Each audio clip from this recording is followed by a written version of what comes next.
Halo, kembali lagi bersama Klinik Bimbel. Kali ini kita mau membahas materi tentang alkanon atau keton. Nah, kita mau bahas yang pertama tentang tata nama iupak. Jadi, untuk tata nama itu ada tata nama iupak sama tata nama trivial atau lazim. Nah, untuk yang iupak kita kenalan dulu terkait rumus gugus fungsinya. Rumus dari alkanon atau keton itu adalah RC O. Oke, sebentar. Kita ulangi biar tidak taruh sini aja ya. R C O R aksen. Kemudian akhiran ana kayak alkana gitu-gitu berubah menjadi anon. Kemudian untuk penamaan kita coba ulang lagi. Sebenarnya sistemnya itu sama seperti penamaan-penamaan yang sudah kita pelajari sebelumnya, tapi nggak apa-apa kita ulas lagi. Yang pertama, cari rantai utama atau disebut rantai induk, di mana rantai utama itu adalah rantai yang terpanjang melalui gugus ketonnya berarti ya. Kemudian cabang terbanyak juga.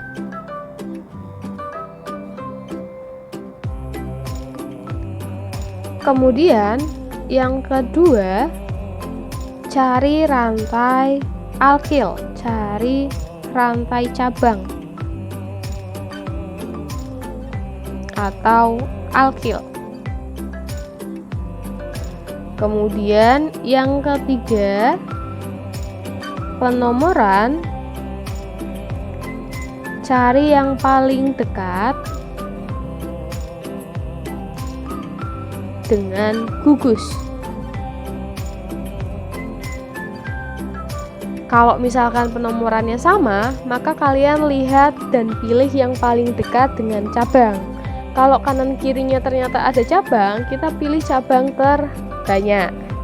Nah, sampai situ paham ya? Misalkan nih, 1, 2, 3, 4, 5. Di sini ada cabang, di sini ada cabang, kemudian gugus O-nya di sini. Oke, kalau misalkan seperti ini, kalau kita dari kanan, maka gugus CO itu akan di nomor 3. Kalau dari kiri juga sama. Kemudian kalau kita lihat di bagian kanan ataupun kiri itu kan sama-sama ada cabang, tapi jumlahnya berbeda.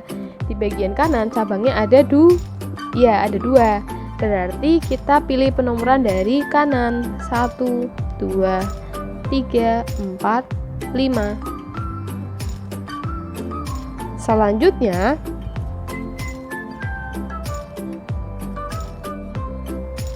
nomor 4, jika cabangnya sama, maka kita gunakan awalan. Awalan itu kalau jumlahnya 2 ada di, kalau jumlahnya 3 ada tri, kalau 4 tetra, 5 penta, dan seterusnya. Kemudian nomor 5, jika cabangnya berbeda, maka kita menggunakan aturan alfabet. Jadi yang kita sebut dulu itu yang alfabetnya awal. Misalkan metil, isopropil sama etil. Coba ya, metil, etil, isopropil. Nah, kalau seperti ini berarti yang urutan pertama itu adalah etil, yang kedua ada isopropil, dan yang ketiga baru metil. Oke, misalkan di sini ada rantai. Kemudian yang pertama untuk penamaan kita pilih dulu rantai induknya. Yang kanan dulu aja ya, yang gampang. Kalau yang kanan ini kan rantainya lurus semua ya, nggak ada yang ke bawah-bawah. Berarti kita tinggal menentukan mau dari kanan penomorannya apa dari kiri. Paling dekat kan dari kanan ya untuk gugus fungsinya ya, berarti kita ambil dari kanan. Nah, seperti ini. Kemudian gugus fungsinya ada di nomor berapa? 3. Berarti nanti namanya adalah 3. Rantai terpanjangnya ada 6. Berarti heksanon. Kemudian untuk sebelahnya kita cari rantai terpanjang. Nah, nanti kalian akan menemukan rantai terpanjangnya seperti ini. Kemudian kalau dari kanan, gugus fungsinya ada di nomor 4, kalau dari kiri juga nomor 4. Kalau begitu kita cek yang dekat dengan cabangnya dulu yang mana? Yang kanan ya. Cabangnya itu ada banyak, ada 2. 1, 2. Yang kalau di sini 1 doang. Berarti kita penomoran dari kanan. 1, 2, 3, 4, 5, 6, 7. Namanya adalah, untuk cabangnya kan semuanya metil ya. Berarti 3, 3, 5 trimetil. Kemudian gugusnya 4 heptanon. Selanjutnya kita akan membahas tentang tata nama trivial atau lazim pada alkanon atau keton.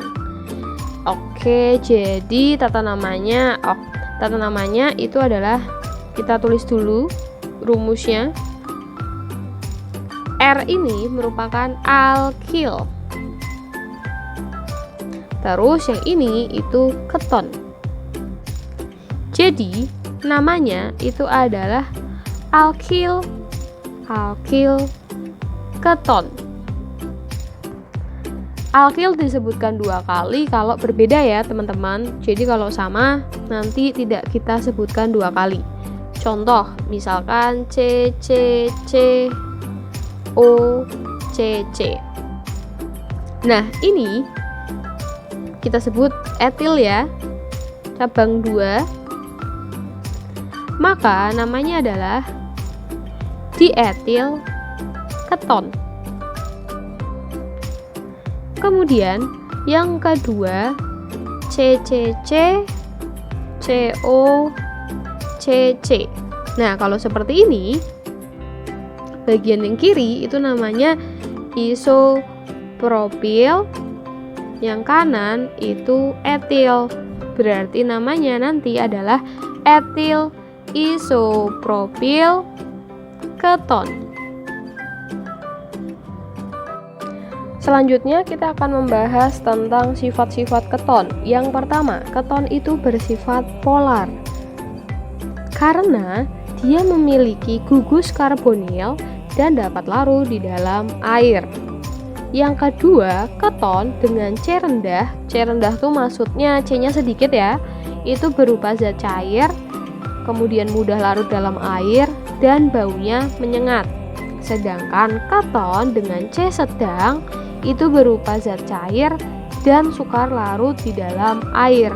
Jadi kalau yang C-nya rendah itu mudah larut, yang C-nya agak sedang mulai mau banyak itu sukar larut.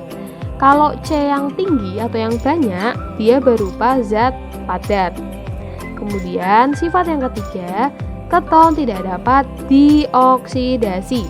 Keton tidak dapat dioksidasi oleh reaksi Fehling dan Tollens, sehingga dapat digunakan untuk membedakan aldehid dengan keton. Karena untuk aldehid itu bisa bereaksi dengan Fehling dan Tollens, tapi kalau keton itu tidak bisa, sehingga kita bisa membedakan aldehid dan keton.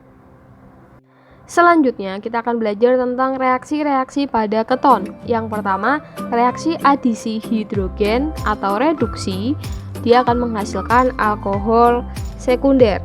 Nah, di sini kita coba berikan contohnya. Gugus fungsinya kan seperti ini. Kemudian dia akan diadisi dengan hidrogen. Hidrogen itu H2, maka dia akan menjadi alkohol sekunder. Dengan catatan H1-nya itu pindah ke atas dengan O, H1-nya pindah ke bawah. Nanti akan menjadi seperti ini. RCR OH sama H. Nah, itu adalah alkohol sekunder.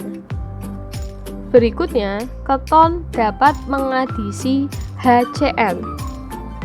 Kita tulis dulu gugus fungsi awalnya, ditambah HCN, Nah, ketika ditambah Cn hanya akan bersama O, Cn-nya akan bersama C, sehingga nanti membentuk RC, R aksen, OH, dan Cn. Kemudian untuk pembuatan keton itu dapat dibuat dari oksidasi alkohol sekunder. Contohnya, misalkan RCR aksen OH, kemudian dioksidasi, maka akan menjadi RCO, R aksen, ditambah H2O. Seperti ini ya. Jadi kalau misalkan kita mau contohkan dalam bentuk reaksi CCOH, CC dioksidasi, maka akan menjadi seperti ini. Ya, jadi pembuatan keton dibuat dari oksidasi alkohol sekunder. Jadi ini alkohol sekunder, nanti outputnya adalah keton. Paling banyak kegunaan keton itu yang sering digunakan adalah aseton atau propanon. Nah, diantaranya untuk menghapus cat kuku,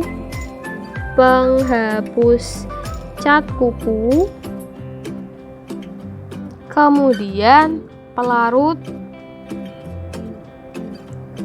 dalam pembuatan rayon. Kurang lebih seperti ini.